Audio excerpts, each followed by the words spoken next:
నమస్తే ఫ్రెండ్స్. ఈరోజు మనము వృద్ధాప్యం యొక్క టెక్స్ట్ బుక్ డెఫినేషన్ ఏంటో చూద్దాం. వృద్ధాప్యాన్ని మనము 2 రకాలుగా డిఫైన్ చేయవచ్చు. వీటిలో మొదటిది ఒక వ్యక్తి యొక్క జీవితంలో చివరి దశని వృద్ధాప్యం అని చెప్పవచ్చు. ఇక రెండవది మన సమాజంలో పురాతన సభ్యుల విభాగమును వృద్ధాప్యంలో ఉన్నట్టుగా చెప్పవచ్చు. మీరు ఈ 2 డెఫినేషన్స్ని నిశితంగా పరిశీలిస్తే మనం ఏ డెఫినేషన్లో ఉండాలో ఏ డెఫినేషన్లో ఉండకూడదో తెలుస్తుంది.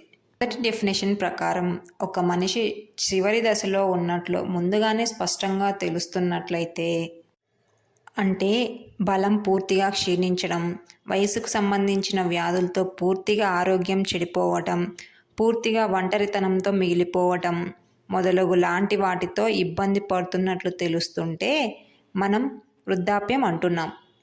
రెండవ డెఫినేషన్ ప్రకారం సమాజంలో ఉన్న అందరినీ వారి వయస్సు క్రమంలో రాస్తే అతిపెద్ద వయసు ఉన్న 10 లేదా 15% మందిని మనం వృద్ధులుగా చెబుతున్నాం.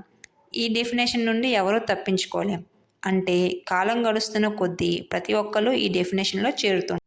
దీంతో నేను చెప్పొచ్చేది ఏమిటంటే, వీలైనంత వరకు వయస్సు పరంగా వృద్ధాప్యంలో పడినా, ఆరోగ్యపరంగా చలాకీతనం పరంగా వృద్ధాప్యంలో పడటాన్ని ఎంత డిలే చేయగలిగితే అంత డిలే చేయాలి. దీనికోసం మనం ముందు నుంచే ఆరోగ్యకరమైన జీవనశైలి, క్రమశిక్షణతో కూడిన ఆహారపు అలవాట్లు, ఒత్తిడికి దూరంగా ఉండటం, పర్యావరణానికి దగ్గరగా ఉండేట్లు చూసుకోవాలి. చివరగా నేను చెప్పొచ్చేది ఏంటంటే, ఆరోగ్యపరంగా వృద్ధాప్యంలో పడకుండా వయస్సు ప్రకారం వృద్ధాప్యంలో పడేట్లు చూసుకోవాలి. అదే అనారోగ్యంతో వృద్ధాప్యంలో పడి వయస్సు ప్రకారం ఇంకా వృద్ధాప్యంలో పడకపోవటం, అంటే అకాల వృద్ధాప్యం, దీన్ని జరగకుండా చూసుకుందాం.